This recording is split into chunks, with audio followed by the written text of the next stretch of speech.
আসসালামু আলাইকুম দর্শক, আমন্ত্রণ জানাচ্ছি আজকের আন্তর্জাতিক সংবাদে। শুরুতেই জানিয়ে দিব সংবাদ শিরোনাম, পরে বিস্তারিত। দর্শক জানিয়ে দিব আজকের আপডেট খবর। 6.2 মাত্রার ভূমিকম্পে কাঁপল মেক্সিকো।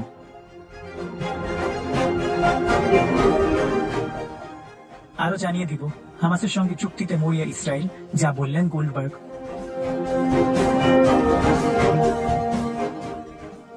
সেনাবাহিনীতে যোগ দিতে ইসরায়েলে আসছে বিভিন্ন দেশের ইহুদিরা।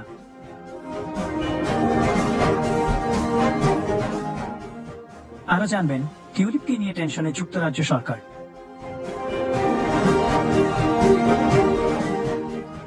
সর্বশেষ জানিয়ে দিব গ্রিনল্যান্ড নিজের খাবায় নিতে ট্রাম্পের তৎপরতাকে কি চোখে দেখছেন সেখানকার বাসিন্দারা। দর্শক এতক্ষণ শুনছিলেন সংবাদ শিরোনাম, এখন বিস্তারিত। তার আগে একটি অনুরোধ দর্শক, ভিডিওটি ভালো লাগলে লাইক, কমেন্ট, শেয়ার করে দিন এবং সাবস্ক্রাইব করে রাখুন পরবর্তী আপডেট পেতে।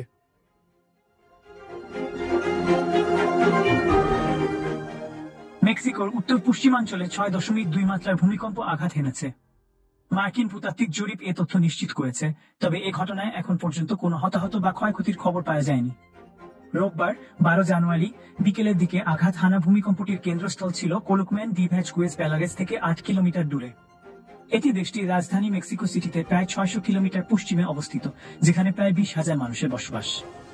ভূমিকম্পটির গভীরতা ছিল 86.2 কিলোমিটার। মেক্সিকো 5টি টেকটনিক প্লেটের উপর অবস্থিত, ফলে এটি বিশ্বের সবচেয়ে ভূমিকম্পের ঝুঁকিপূর্ণ দেশগুলোর মধ্যে একটি, বিশেষ করে প্রশান্ত মহাসাগরীয় উপকূলে। 1985 সালে মেক্সিকোর প্যাসিফিক উপকূলে 8.1 মাত্রার ভূমিকম্প আঘাত হানে।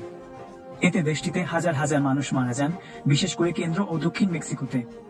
2017 সালের 19 সেপ্টেম্বর মেক্সিকোতে 7.1 মাত্রার ভূমিকম্প আঘাত হানে। এতে মারা যান 369 জন, তাদের মধ্যে অধিকাংশ ভুক্তভোগী ছিল রাজধানীর।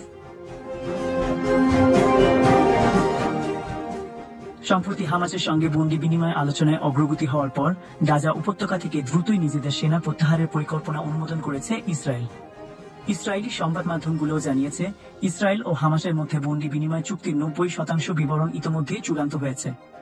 এমন প্রেক্ষাপটে ইসরায়েলি রাজনৈতিক ভাষ্যকার উরি গোল্ডবার্গ আল জাজিরাকে বলেছেন, একটি যুদ্ধবিরতি চুক্তি সম্পন্ন হওয়ার বিষয়ে বাস্তব আশা রয়েছে, যা হামাসের সঙ্গে আলোচনার মাধ্যমে স্থির হতে চলেছে।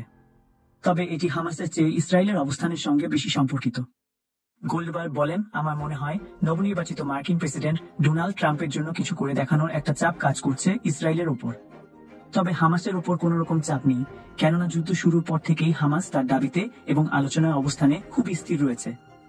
ইসরায়েলি এই রাজনৈতিক বিশ্লেষক আরো উল্লেখ করেন, ইসরায়েলি এখন দুর্বল অবস্থানে রয়েছে এবং নেতানিয়াহু সরকারে চালানো 15 মাসের যুদ্ধে আসলে দেখানোর মতো কিছুই নেই, কারণ বর্তমানে ইসরায়েলি সেনারা নজিরবিহীন সংখ্যায় মারা যাচ্ছে। গোল্ডবার্গ মনে করেন, ইসরায়েলি প্রধানমন্ত্রী বেনিয়ামিন নেতানিয়াহু উপলব্ধি করেছেন যে যুদ্ধ শেষ করা এবং একটি চুক্তি বাস্তবায়ন করাটা তার ভবিষ্যতে নির্বাচনে জয়ী হওয়ার সম্ভাবনা বাড়াতে পারে। তিনি বলেন, একজন প্রধানমন্ত্রী হিসেবে যুদ্ধ শেষ করেছেন এবং একটি চুক্তি কার্যকর করেছেন, এই পরিচয়টাই নেতানিয়াহুর জন্য গুরুত্বপূর্ণ হয়ে উঠতে পারে। এদিকে সম্প্রতি ইসরায়েলের প্রধানমন্ত্রী বেনিয়ামিন নেতানিয়াহু সম্প্রতি হামাসের সঙ্গে চুক্তির আলোচনার বিষয়ে যুক্তরাষ্ট্রের নবনির্বাচিত প্রেসিডেন্ট ডোনাল্ড ট্রাম্পের মধ্যপ্রাচ্য বিষয়ক বিশেষ দূত স্টিভ উইটকফের সঙ্গে সাক্ষাৎ করেন। ইসরায়েলের সেনাবাহিনীতে যোগ দিতে তেল আবিবে আসছে যুক্তরাষ্ট্র, যুক্তরাজ্য সহ বিভিন্ন দেশের ইহুদি নাগরিকরা। ইসরায়েলি মারিফ সংবাদপত্র জানিয়েছে, আগামী কয়েকদিনের মধ্যে 1.5 শতাধিক বিদেশি নাগরিক ইসরায়েলে পৌঁছাবে। প্রতিবেদনে বলা হয়েছে, এসব লোকজন যুক্তরাষ্ট্র, রাশিয়া, কানাডা, ফ্রান্স, যুক্তরাজ্য, Costa Rica, Denmark, Mexico, Netherlands, Spain এবং অন্যান্য দেশের নাগরিক। এর আগে ইসরায়েলি রাজনৈতিক ভাষ্যকার উরি গোল্ডবার্গ আল জাজিরাকে বলেছিলেন, ইসরায়েলি সেনারা নজিরবিহীন সংখ্যায় মারা যাচ্ছে, এছাড়া চাকরি ছাড়া ও আত্মহত্যার প্রবণতা দেখা দিয়েছে। এদিকে ইসরায়েলের গণহত্যার কারণে গাজা ও পশ্চিম তীর জুড়ে উত্তেজনা বাড়ছেই। 2023 সালের 7 অক্টোবর হামাসের হামলার পর থেকে প্রায় 46,000-এর বেশি মানুষকে হত্যা করেছে ইসরায়েলিরা, যাদের বেশিরভাগই নারী ও শিশু। ফিলিস্তিনের স্বাস্থ্য মন্ত্রণালয় জানিয়েছে, দখলকৃত পশ্চিম তীরের ভূখণ্ডেও ইসরায়েলি সেনাবাহিনীর গুলিতে এ পর্যন্ত অন্তত 864 ফিলিস্তিনি নিহত এবং 6,700 জনেরও বেশি আহত হয়েছেন।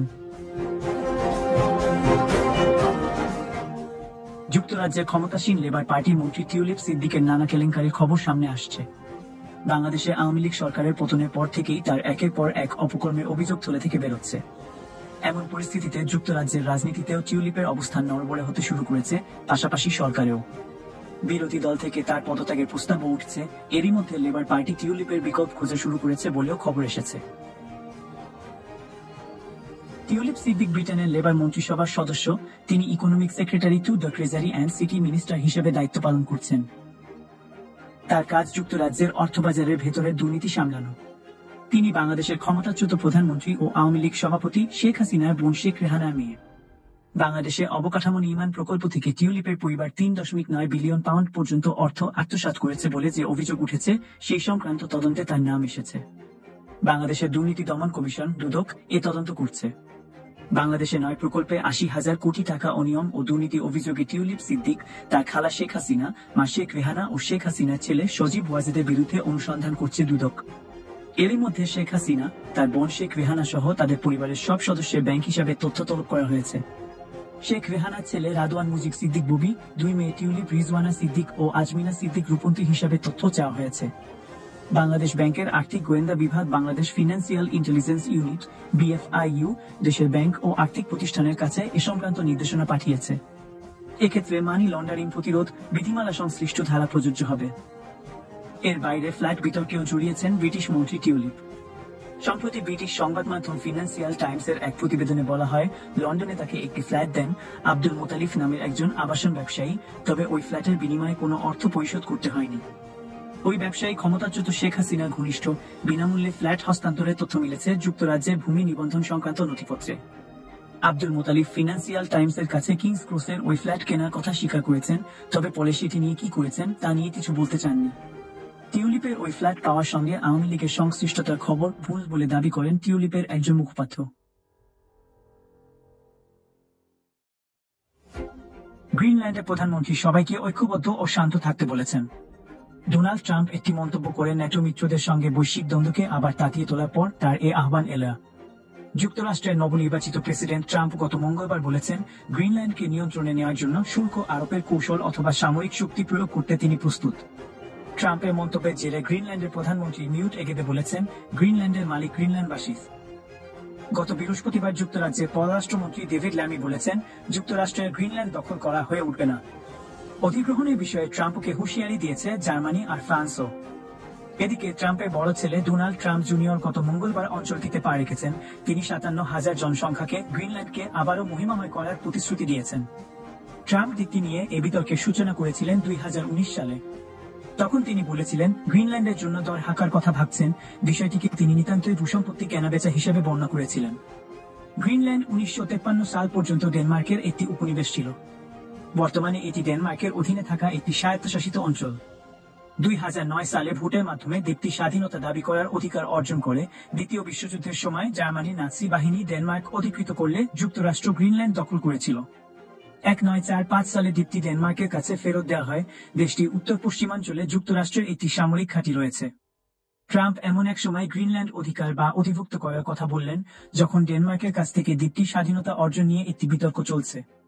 গ্রিনল্যান্ডের প্রধানমন্ত্রী নিউট এগেদে স্বাধীনতার পক্ষে রয়েছেন। ২০০৯ সালে কোপেনহেগেন বিশ্ববিদ্যালয়ের একটি জরিপে দেখা গেছে, গ্রিনল্যান্ডের প্রাপ্তবয়স্কদের ৬৭.৭% মানুষ ভবিষ্যতে কোনো না কোনো সময় ডেনমার্কের অধীনতা থেকে স্বাধীন হতে চান। ট্রাম্পের দখলকামিতাকে গ্রিনল্যান্ডবাসী কি চোখে দেখছেন তা গার্ডিয়ানের অনুরোধে সাড়া দিয়ে মতামত জানিয়েছেন বেশ কয়েকজন।